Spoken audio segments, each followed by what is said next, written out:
Shraddha, we can start. Hello, everybody. Good evening. Hello, everyone. Good evening, everyone. On this Saturday evening, I welcome you all on behalf of Village Square Foundation and Indian School of Development Management. Uh, we are delighted to announce the launch of second edition of their collaborative series, Development Unplugged 2.0. You all would be thinking, why are we here today?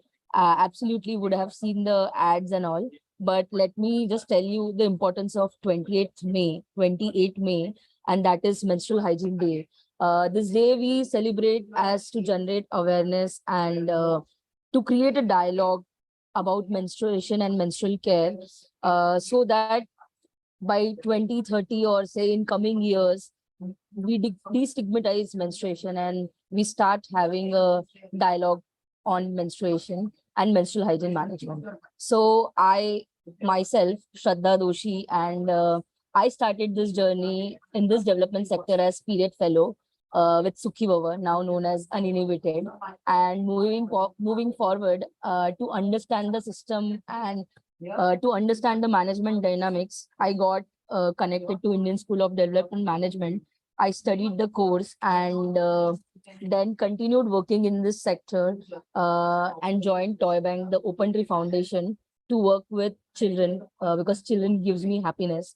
And here I am working in partnerships and outreach delivery right now. So I welcome you all, and let me introduce the panelists for today. My co-fellow Pragna Shekhar, who is right now leading fundraising in Uninhibited, and other co-panelist Arjun Unnikrishan, who is co-founder of Red Cycle. So I heartily welcome you both today, and forum is open. I think we can start with introduction, Pragna, and followed by Arjun. Yeah. Thank you so much, Shraddha. It's so lovely to be here with everybody today. Thank you so much, everyone, for making time on your Saturday evening to join us in this cozy and intimate discussion. I'm so happy to actually share this space with Shraddha. I began my journey as a period fellow right after I graduated from political science from Madras Christian College in 2018. I was in Yadgir, North Karnataka. I served there as a period fellow for a year. And after that, I joined Uninhibited, back then Sukhibhava, as training and learning development coordinator. And since then, it's been 5 years now in this space, in this sector working. I've had the privilege to wear multiple hats and be part of training and learning development team, monitoring and evaluation, communications. And from the last 2 years, I've been looking at fundraising in the organization. So I've had the privilege to work with the same organization on the same cause, but really look at it 360. So really hope to share whatever little I've been able to pick up as my lived experience here and learn from a lot of you here as well. I've also had the privilege to work very closely with Arjun over the last couple of months. So really nice to see that three of us are here in this space. Thank you, ISTM and Village Square for this opportunity. Arjun, over to you. Thank you so much, Shraddha and Pragna. And hi, everyone. Wishing you a very good evening. And on this occasion of the Menstrual Health Day, thank you for having me here. So my journey with Red Cycle started in 2015 when a group of students in Kerala decided to start a movement to talk about menstruation. And ever since I've been a part of Red Cycle. After a couple of organizations, and right now I'm a Democracy and Constitutional Values Fellow working with Marega Sangharsh Morcha in Delhi. Looking forward to this session. Thank you. Thanks, everyone. Thank you so much, Pragna and Arjun, for your quick introduction. Moving forward, I am really amazed to listen to both of your journey. But as I also want to understand, and even our audience want to understand, like a long journey you both had in this sector, and also wanted to know like what is your motivation to work on this in this sector, especially on menstruation and menstrual hygiene management. If you would like to throw some light on that. Over to you. Anyone can start, like Pragna followed by Arjun. Arjun, do you want to take this? Okay. I think for me, it started very I don't know if I can say naively, but in college and in school I would call myself a feminist and was really I was always very fascinated by gender equality and gender equity, and I really didn't imagine that I would be working in menstrual health and hygiene or menstrual health 5 to 6 years ago when I was in college, to be honest. But it was, I think, coming across something like period fellowship that really helped me understand that, okay, this is a subject that requires attention, and the passion towards it. I think first comes from just my own lived experience as a menstruator.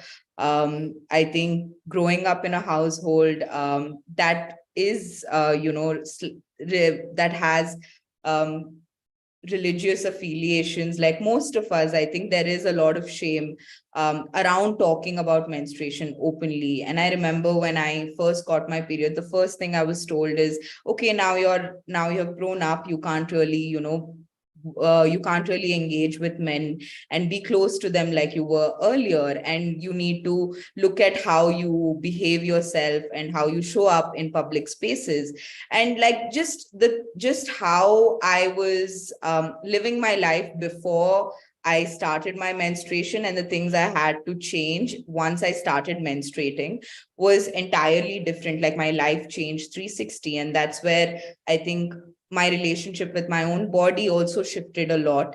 And to imagine that someone like me who has a lot of privilege to experience so much shame, so much stigma, and also have that my body image issues that became a barrier for me to putting myself out there.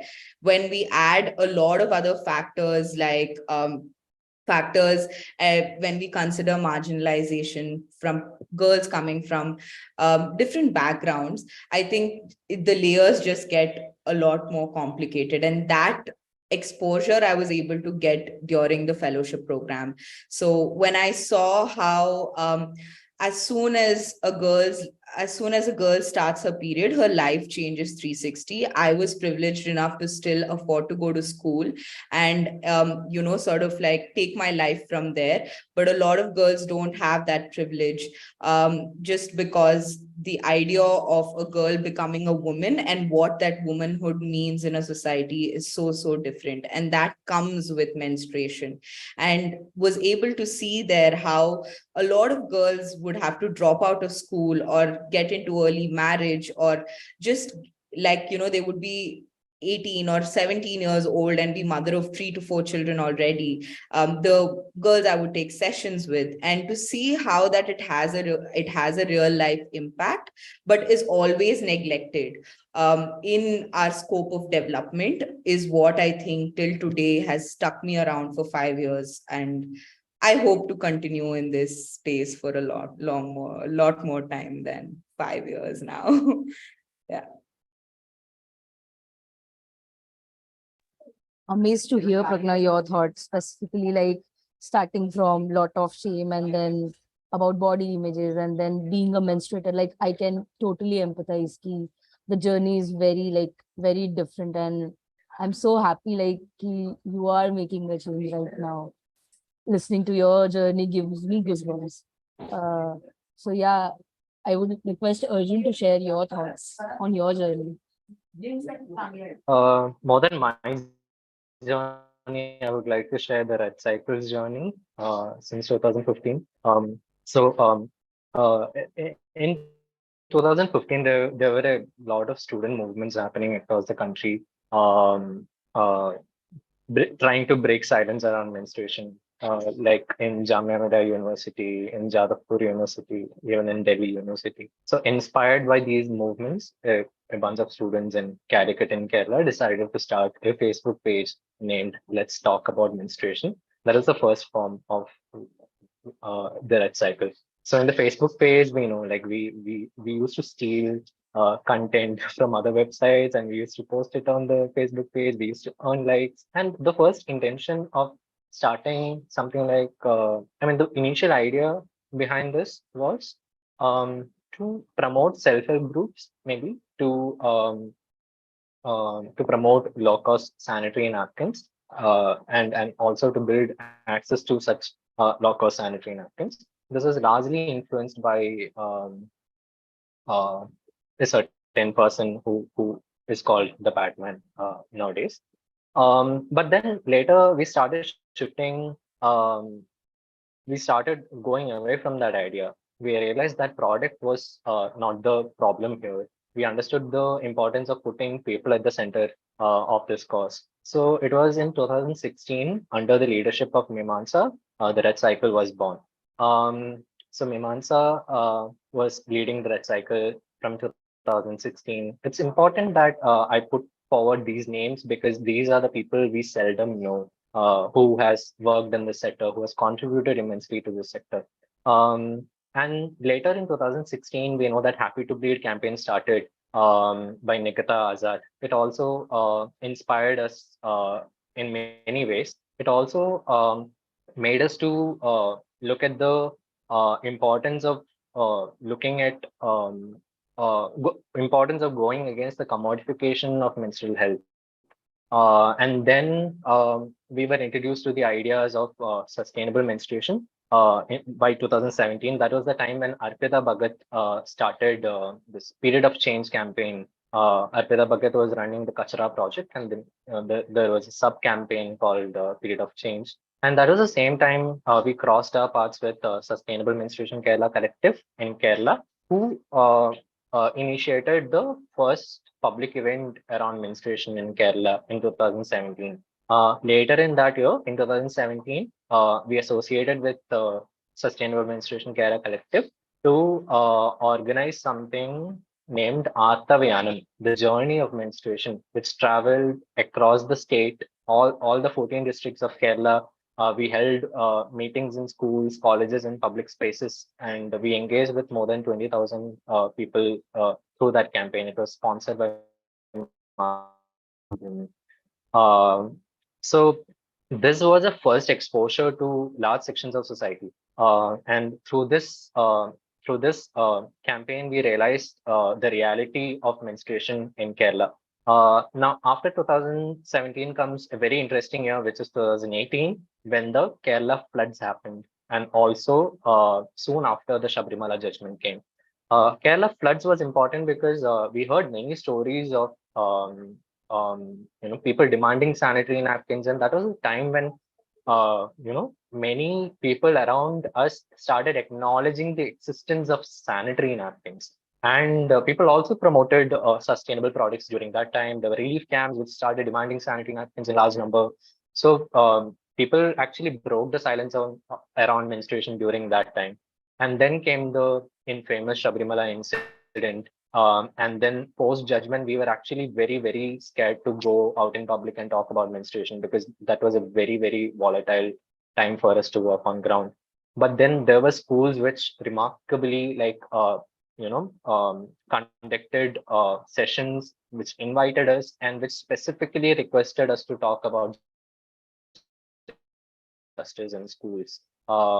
So we have two kinds of experience after Sabrimala judgment. And in 2019, we were gearing up for something different. We were planning to reach outside the state. We started working with a community in Rajasthan, community called Bagriyas in Kotri village of Ajmer district in Rajasthan. And we were also invited by Jignesh Mawani MLA to his constituency in Vadgam to do something in the schools in Vadgam. But then we miserably failed with these two experiments because we didn't know what was waiting for us in 2020 COVID. So COVID, just a month before COVID, we were supposed to do the first ever national seminar on menstrual health rights, collaborating with National University of Advanced Legal Studies in Kochi. We were almost there, but it was in that month the COVID hit us, and we were never able to do that. But recently, I'm very glad to share that recently some national law university conducted a national seminar on menstrual health. But yeah, uh, but then after that, post-COVID, then there were a lot of introspection within the organization on um, how to work now, how to strategize, how to rebuild the team. So the people who were leading the organization, Harita, Neha, and Parvati, they decided that maybe we should be a small team of students, and then we should work in we should just leave our ambitions. We should just stick on to Kerala. We should just work in Kerala, and we should just work around advocacy. So yeah, this is the time, 8 years, 8 long years, how the red cycle evolved. Superb. Like, it gives me, like, when you were saying all this thing, I was just imagining it, like the picture was going on in front of me. Thank you so much, Arjun, for sharing this. And I take away two major learnings, right? One, when I was doing period fellowship, one thing was always behind my mind कि शायद girls के काम करने से कुछ नहीं होगा. We need to have men in menstruation, and I think your journey sets that very right as an example. Men in menstruation plays a very important role. And second one, which you highlighted, that in 2019, you failed, and because we didn't know what was coming right in 2020. So it gives me a reflection when I was studying at Indian School of Development Management. So one of our professor had said, "Ki fail fast to succeed earlier." So जितना जल्दी हम fail होंगे, उतना जल्दी हमें success मिलेगा. So I think very beautifully narrated, Arjun. So I was just thinking ki the journey started long back, right, in the menstrual hygiene space. Like, it started with providing pads, or say then understanding, okay, pad is not the solution. Solution is maybe making conversation and building safe spaces. So I also wanted to understand from you both, based on your learnings, ki what all small steps we should take to destigmatize menstruation. Like, to did like there is a lot of stigma still, even if I say, being in this 2023 interim. So what, according to you both, we should take small steps?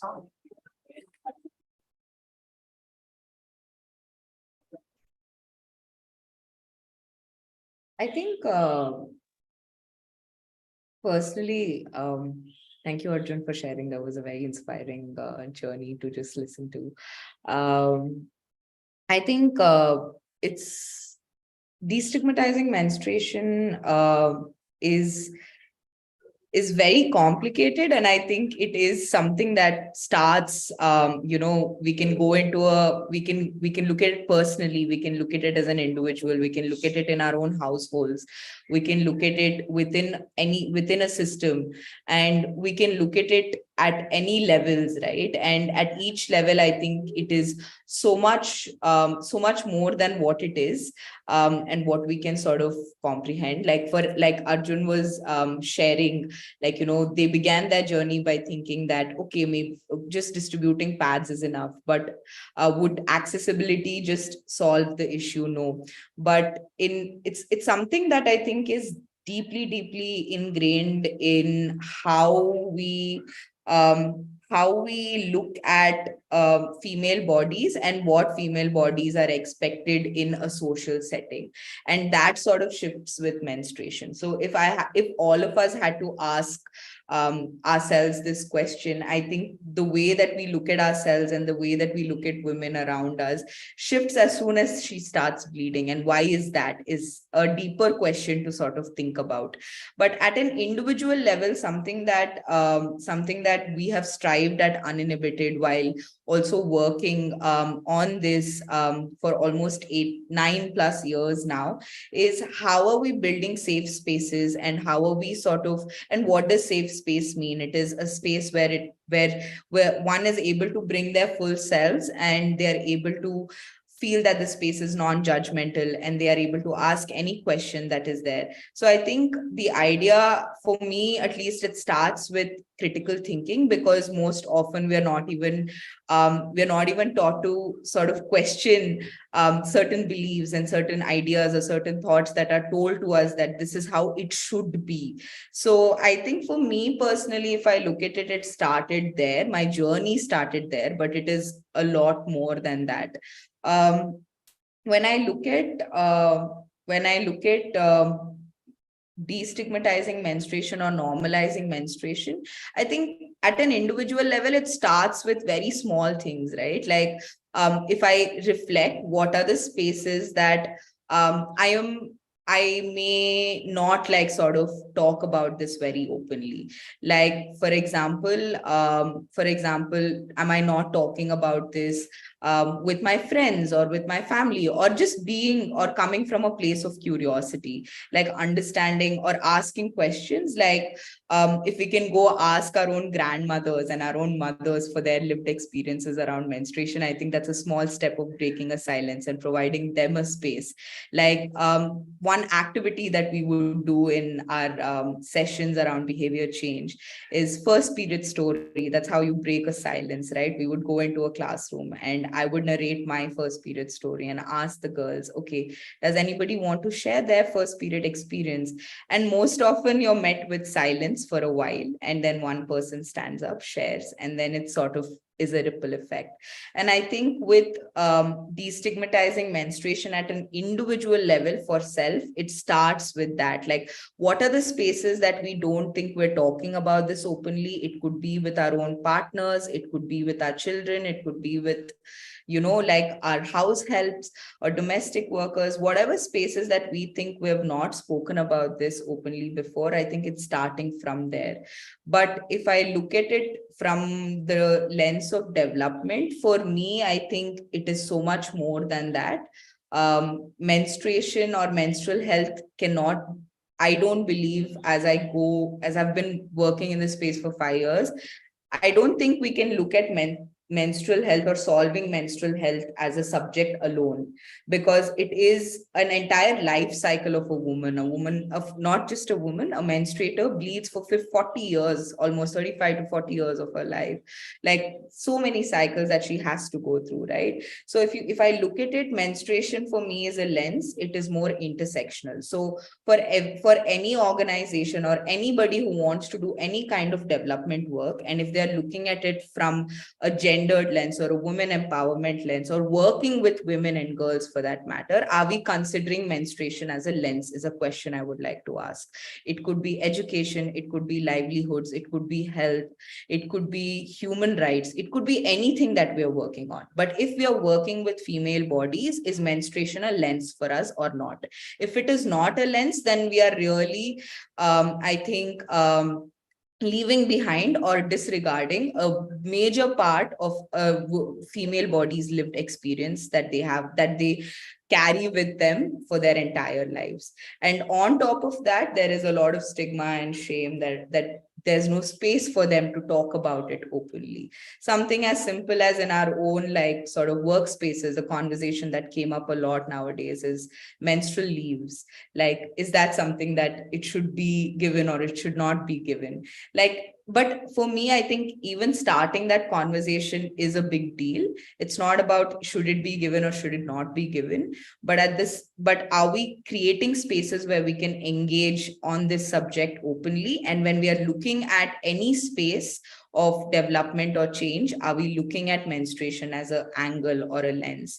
I think those are the two important questions that I would take for myself and also leave everyone behind with when we look at any sort of change or normalizing menstrual health.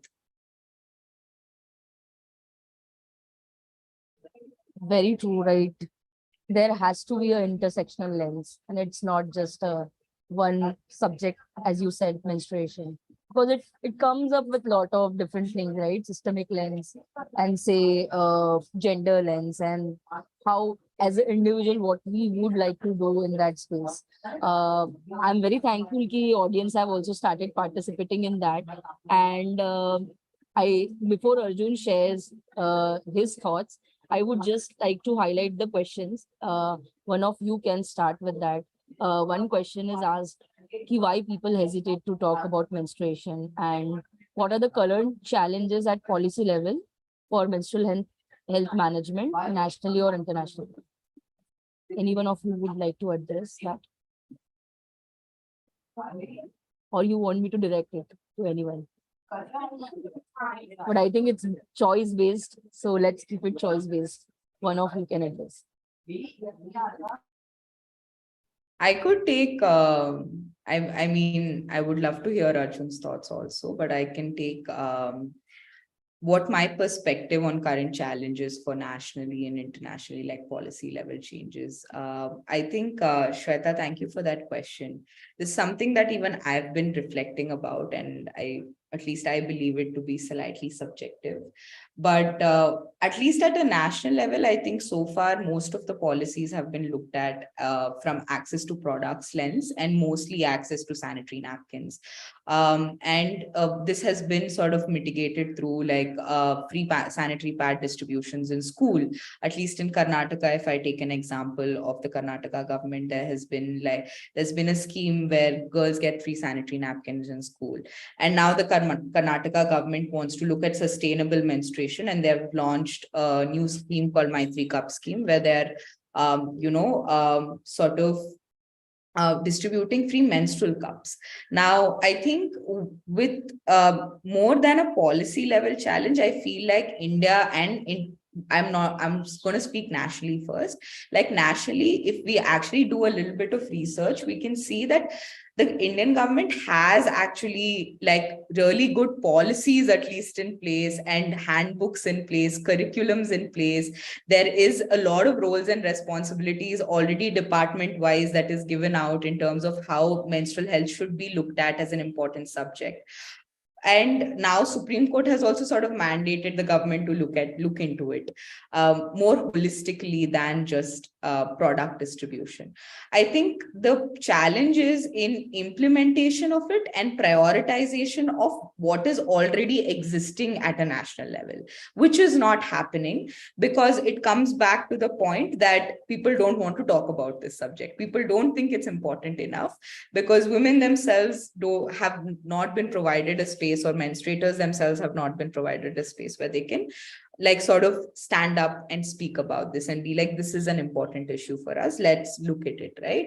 So I think it's both like push and pull, because like us as citizens have also not like been able to advocate and push or create a big enough change to wave to be like, this is our needs, can we and sort of like look at, so that the government can look at prioritizing, implementation of this. Most often the schemes are there, but the implementation is this so part of it, which is fair enough. I think government also has a lot on their head. So this is where I think very interestingly, at least at Uninhibited, what we're trying to do as in the regions that we are working in currently, in Jamui, in Bihar, Palghar in Maharashtra, and Jhabua in Madhya Pradesh.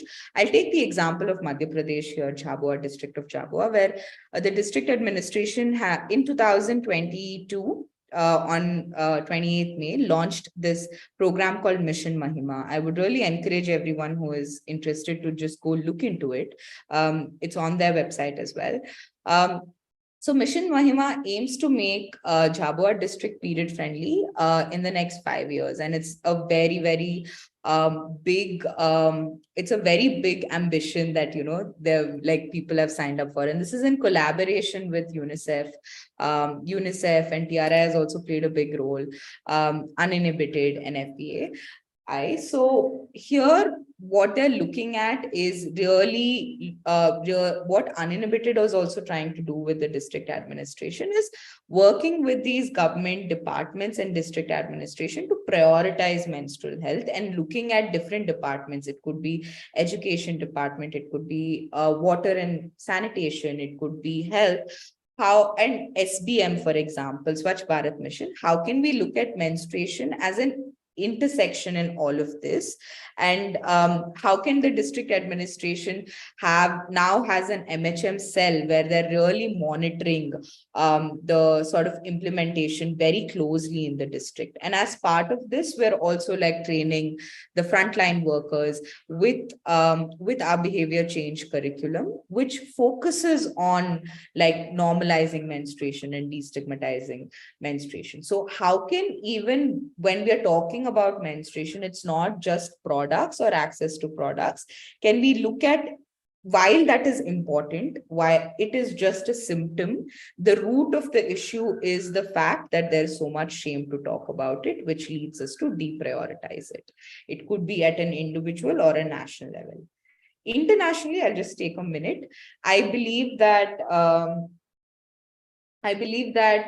lot of research, thought, like framing and articulation of what menstrual health is, how it should be solved, is very global north centric, and most of that is sort of what is framed as a good menstrual health practice, or what is the definition of menstrual health. All of that is happening in the global north universities and researchers, while the practice or the implementation of it is happening in the majority world or the previously colonized world, like India, Nepal, South Asia, any of these countries, Latin America, Africa for that matter. So I think for me, there is that disparity, because these colonized countries, previously colonized countries, also have a rich lived experience of their menstruators, like what menstruation means.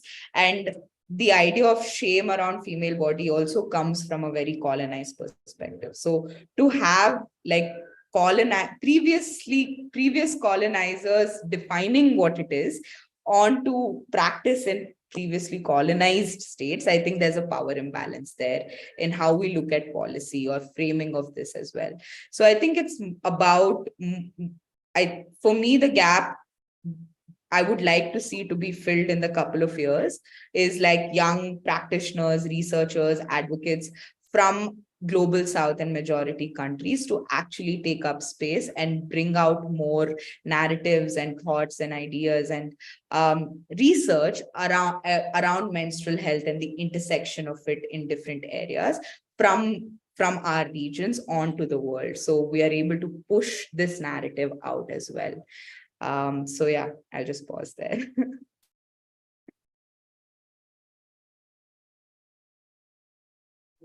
Thank you so much, Pragna, for sharing your thoughts. I would like Arjun also to share his thoughts on this. If I may club it with the previous discussion. So in the previous discussion, we were discussing how the, like, from where Pragna stopped. Pragna was mentioning silence somewhere, like how to break silence effectively, how to break the stigma effectively, etc. So I was thinking it from a different lens. We all should acknowledge why we inherently carry these notions within ourselves. I think we all know that we have a political democracy. So when we talk about caste in India, we say that we have achieved political democracy, but we haven't achieved social democracy. So that was one major argument. And when we look from that perspective, then our Renaissance movements has effectively excluded gender, because all these movements were inherently patriarchal at that time. So there is a reason why people look at things in a particular way. And we cannot deny that fact. We should actually empathize with people, try to understand why they behave in a certain manner. So I think that is how we should look at behaviors. And also talking about silence, we have different levels of silence playing here. Like when we talk about menstruation, when we talk about menstrual health, I think a large intersection of menstruation with labor, with wage, with land, with privacy, with caste, it's all still not talked about. So I think we should encourage discussions on that matter. the labor code came, people are getting very mere wages. Even after COVID, we have this scenario playing, and the large part of this country depend on one simple legislation, which is the MGNREJ, and still in many states there is no allocation of resources, there's no disbursement of wages. So how do you actually expect people to manage, or how do you expect people to prioritize health? How do you expect people to prioritize education when they're not getting dignified labor, when they're not getting dignified wage, which they're entitled to? And how do you expect people to prioritize menstrual health when basic things like land and privacy are being snatched away from them? So I think this part of menstrual health is still not talked about. And even in menstrual health, when we talk about periods, we talk about those 5 days or those 7 days. The rest of the days, rest of the cycle is still, it's very clinically, or it's very effectively silenced. So I think we should talk about the entire span of your menstrual life. So from that angle, I think we need more conversations. And even from the policy perspective, we know that as Pragna rightly mentioned, they are very product centric. But then, uh, like how Uninhibited does it, like they forged partnerships at a very local level, so that there is also a basic understanding, like we should actually prioritize product, but we should also look at the behavior side. We should also look at the um, um, larger cost. When we actually put it on the table, I don't think any administration can actually deny those facts when we argue with evidence or argue with numbers.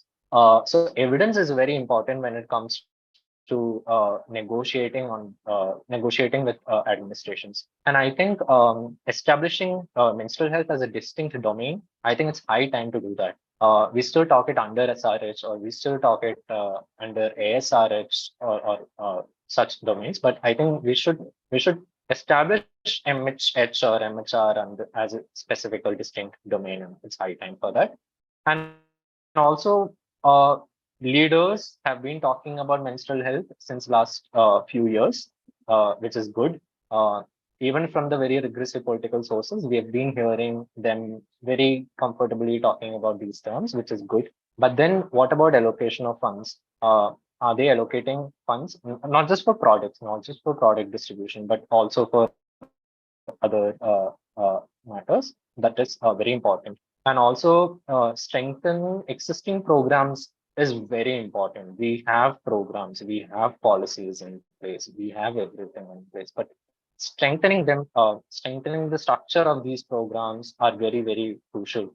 And also, I think we should decentralize planning around our health systems. We should source the ideas from the people.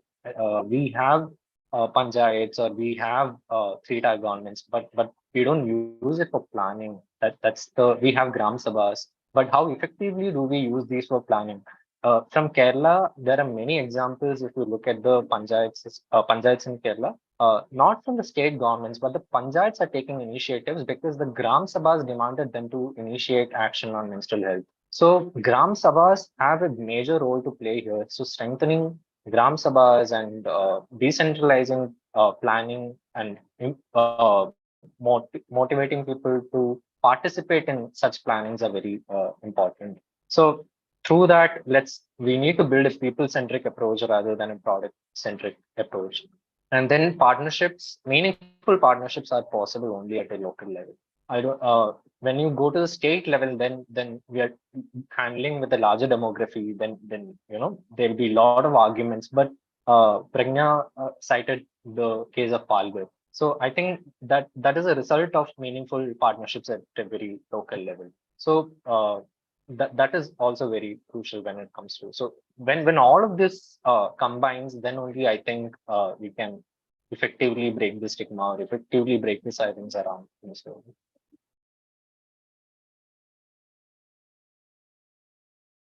And I'm speechless listening to Arjun. Pragna, you would like to continue? Yeah, I just wanted to also add, like, I think Arjun very rightly like pointed out about the like how we need to look at when we are talking about taboo or stigma around menstruation. Caste is a huge perspective and a reality too, if we are looking at solving that, right? And um, I I think for me also, if I have to talk from my lived experience as like a Savarna body, how I have experienced menstruation and stigma around that is very different, say, for someone who like for someone who their identity itself is looked at as impure or polluted, right? And there's this really wonderful article that is there in one of the sort of critical menstrual studies book that I shared with you, Shraddha. I think we can share that later with the audiences here as well,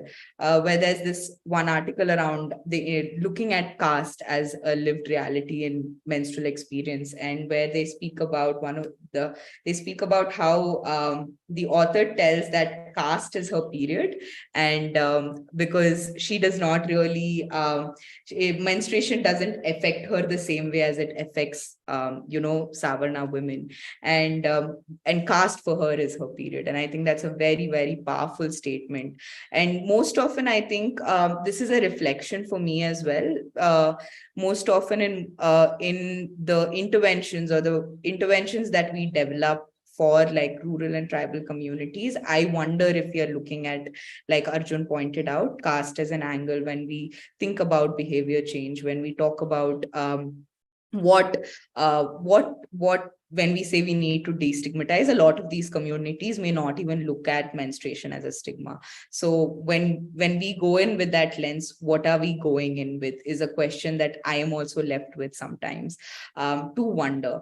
I think beyond that, it's like we can just go on, and there are so many sort of so many communities, vulnerable communities, like what is menstrual health for sex workers community? What does menstrual health mean for people with disabilities? What does menstrual health mean for women in prison? And what does menstrual health mean for migrant communities? Or so there are so many spaces and communities that all of this come together with. So I don't think, like Arjun said, while there is a blanket term of like period poverty that we use, poverty is so multidimensional. I think it becomes very difficult for us to be like, it is one thing, doing one thing can solve it. But it's important for people working on different areas within this space to come together to really see how we can bring our ideas, our practices, and our learnings together to make to first understand what does it mean for this community when we say we want to normalize it, and then solve for it contextually, instead of taking our own preconceived notions of what normalization means and stamping it into a certain community. So I think whatever it is, we need to first go in with an open mind and an open heart before, I think, before talking about this.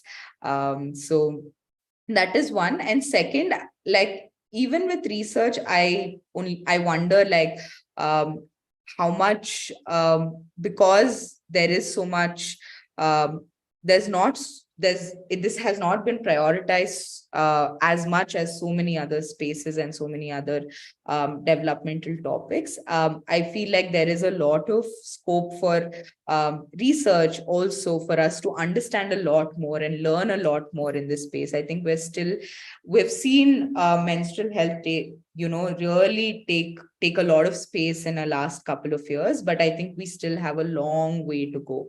And this is just the beginning of that wave, I feel, because a lot of people have put in a lot of hard work for the last couple of decades and years for us to reach here, and it is up to us on how we take it from here. Yeah, I think I'll stop there and see if there's any other questions. There are questions, but I think it reminds me one more thing. Like you both were both were saying कि बहुत सारे lenses है, right? But one lens which I feel is lens of choice, right? Because हम हमेशा बोलते हैं कि solution pad है या dialogue है, but nobody goes and even consults the menstruator कि what is their choice in this. So I think I just wanted to highlight that the lens of choice is also very important when it comes to menstruation and menstrual hygiene management. Like someone come and say कि आप कपड़ा मत use करो, but I think if I'm comfortable using in clothes, the point is how do I use that cloth? Like what all basic steps I should take. So I think it's also a matter of choice in this. And I think there are two more questions in the chat box. If you would like to have a look on that, Pragna and Arjun.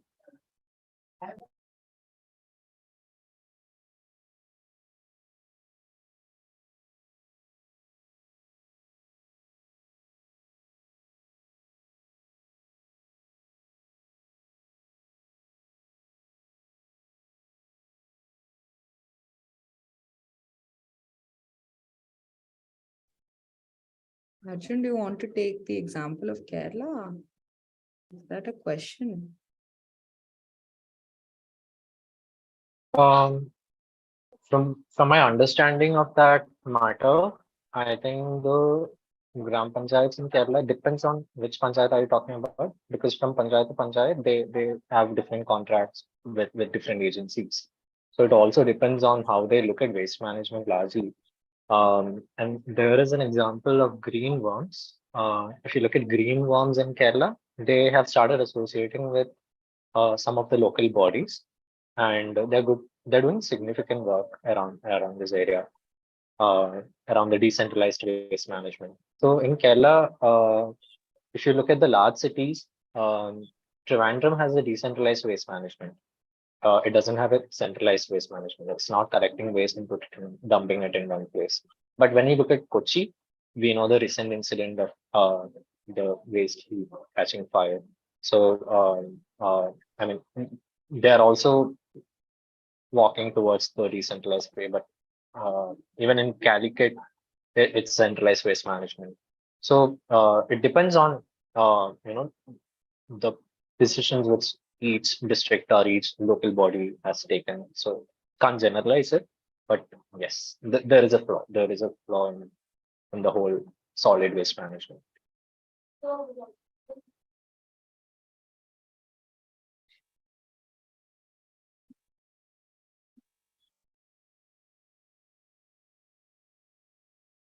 Thank you, Arjun, for taking up that question. We have one more question which is asked is what do you suggest is the means to measure the outcomes? Like basically the person has asked about how do we judge the degree or say success of the outcome oriented work when it comes to menstrual health and working with multiple stakeholders. Yeah. I think that's a really good question. And I think there's a lot of work that's also going behind sort of looking at what are the priority list of indicators if we want to look at solving menstrual health and hygiene holistically. And when we look at this, I think it again, like we've both Arjun and I think through this 1 hour have really brought up how this is very intersectional. And when we are talking about this, I think it's about looking at not just access to products, but when we're looking at access to products, looking at availability of menstrual materials and access. And like Shraddha also pointed out, is there an element of informed choice and access of different range of products that are available to choose from. And then there is an element of water wash that comes into it, water and sanitation and hygiene. So is when we're talking about, at least at an individual or a school level, is there access to clean water? Is there access to safe space to change their products? Is the toilets in the school functional? And is there sanitation facilities that are there? That becomes very important for us to look in order to solve for the larger problem of just what menstrual health means, or bleeding with dignity, if I had to put it very simply. Then definitely I think there is knowledge level sort of outcomes and indicators that we would have to look at, where if there is access to information, access to do menstruators have access to information on how to manage their periods before they start their menarche? Because 70% data says that 70% of girls in India do not know about periods before their first periods, right? And we also see that 71% of mothers believe menstruation to be impure and dirty. And you can see how even if they don't, if I put both of these data together, it speaks a lot to me. And then it's also looking about, is there, if you're looking at it at a school system, are teachers being trained to be support systems for girls in school? Are we looking at local healthcare systems of the government being equipped to provide that support for girls or dropouts or mothers or women in the community? So and I think there is also the level of just building a supportive environment for menstruators. And that's where I think the role of just community, the role of men becomes very important for us to look at. And definitely I think we've also spoken about just policies and investment in menstrual health. Is that something that is being prioritized? I think beyond government, I would also like to take a minute to talk about, because I've been in the fundraising space for the last 2 years, specifically around menstrual health. I have seen how it is a big challenge to actually look at investment at a large scale when it comes to menstrual health, because there is a lot of missing there are a lot of missing pieces in the puzzle also, that I think the ecosystem and the sector is working really hard to sort of fill. But at the same time, we will be able to only sort of bring in a lot more investment if we are building good impact and evidence around why it is important to solve menstrual health. So I think both of this is sort of correlated, but at the same time, it has been a big challenge, at least from the last 2 years of my limited experience, to when we look at investment in a larger scale, there's not much that is happening in the ecosystem. 70% of funding goes to education space. So it is about then looking at how do I place menstrual health as a very important intersection to achieve educational outcomes. And the same goes for health, the same goes for SRH. So every time it's looked at as an intersection for me to be able to get some funds into the system. So I think that has been a learning for me in the last 2 years as well.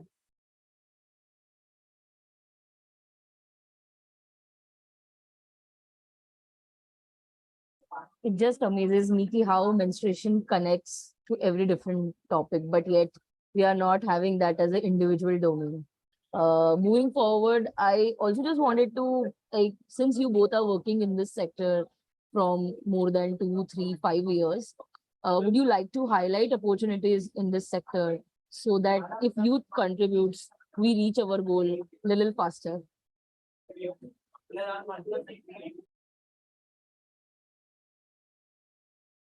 I mean, I will come here and be like, please join the Period Fellowship Program. We will be launching it in 2024 again.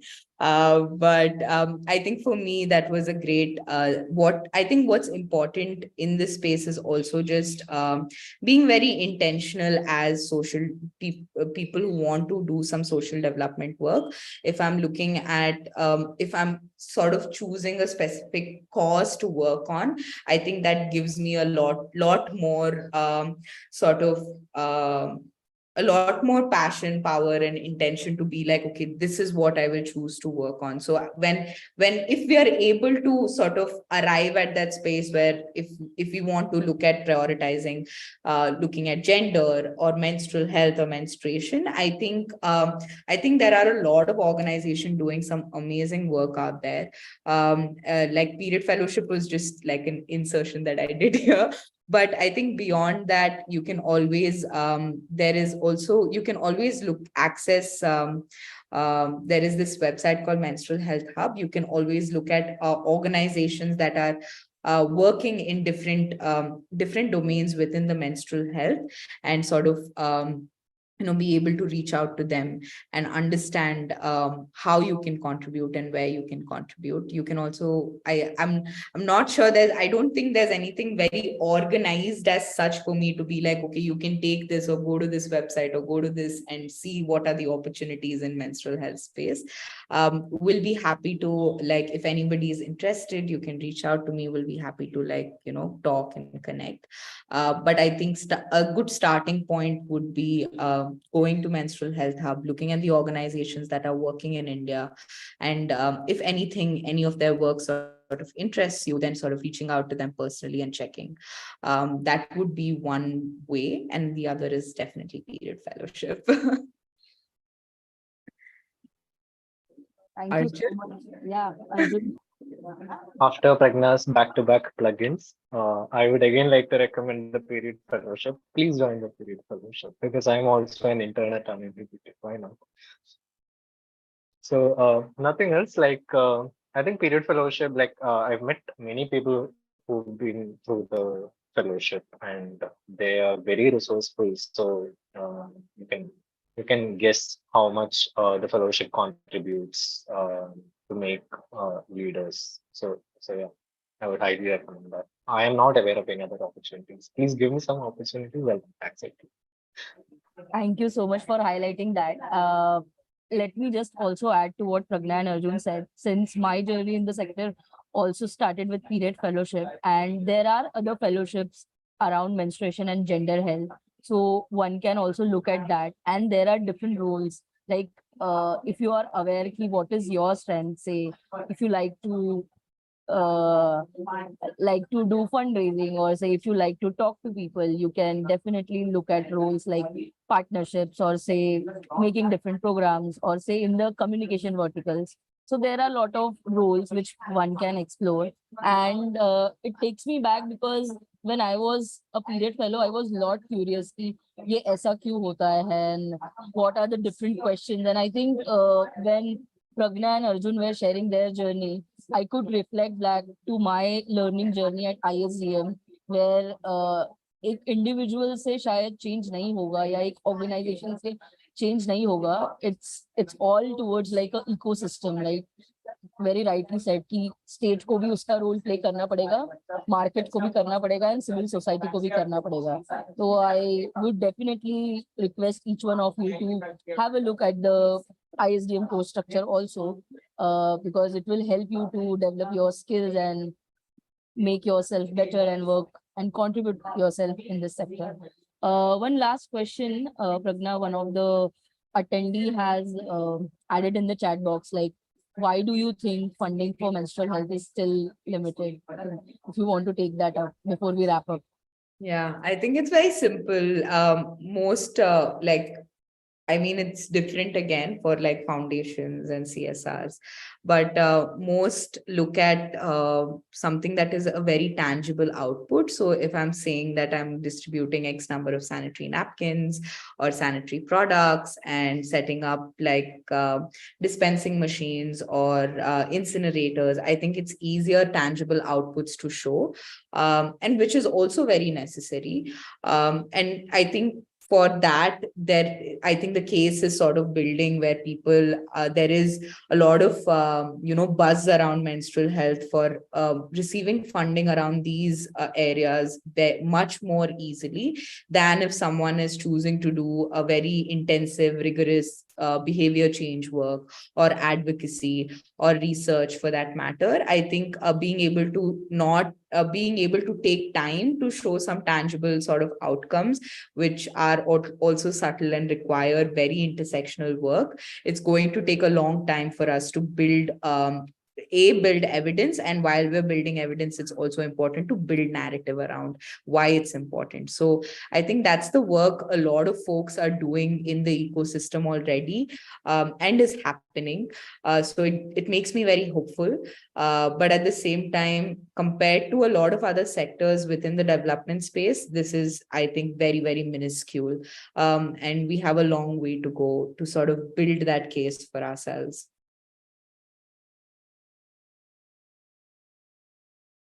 Thank you so much, Pragna, for answering it.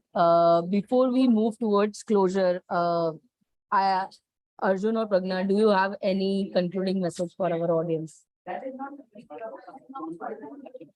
Even if you want to share your any learning or takeaways. You're on mute. I think today something I was reading actually, which stood out a lot for me, was menstruation, looking at menstruation as something normal and versus something fundamental. I think menstruation, yes, it is normal. It is a normal biological process, but it is not normal because of so many layers of stigma, access, shame, taboo, all of that. But when we look at menstruation as something that's fundamental, I think it allows us to sort of look at it in the whole breadth of how it's a fundamental right for me to have access to all of this that I spoke about. It could be equality, it could be living conditions, working rights, or education, water, any of this. So I think while we're having conversations on how to make menstruation something normal by 2030, I think we would be able to do that once we look at it as something fundamental. So yeah, I think that's a thought that I was also reflecting on today, and I wanted to just put it out there. Beautifully said, Pragna. Arjun, anything you want to share? No, I just wanted to substantiate this these particular words. Like we wanted to make menstruation intersectional. We wanted to make the planning participatory. So in Red Cycle, we are currently experimenting something. So Red Cycle is a very, very small organization. So the organization is comprised of students, and the average age is around 24, below 24. So you know how young they are, but they still have some ideas. And what the recycle does is basically we call them MH advocates or menstrual health advocates, and they basically come together and share their vision for the organization or the cause. And after that, a vision document is formed annually. So, and then these are broken down into manageable assignments. So once we have these manageable assignments for every quarter based on the feasibility, then basically, these assignments could be something as simple as workshops, as simple as organizing events, as simple as conducting research, or organization development itself.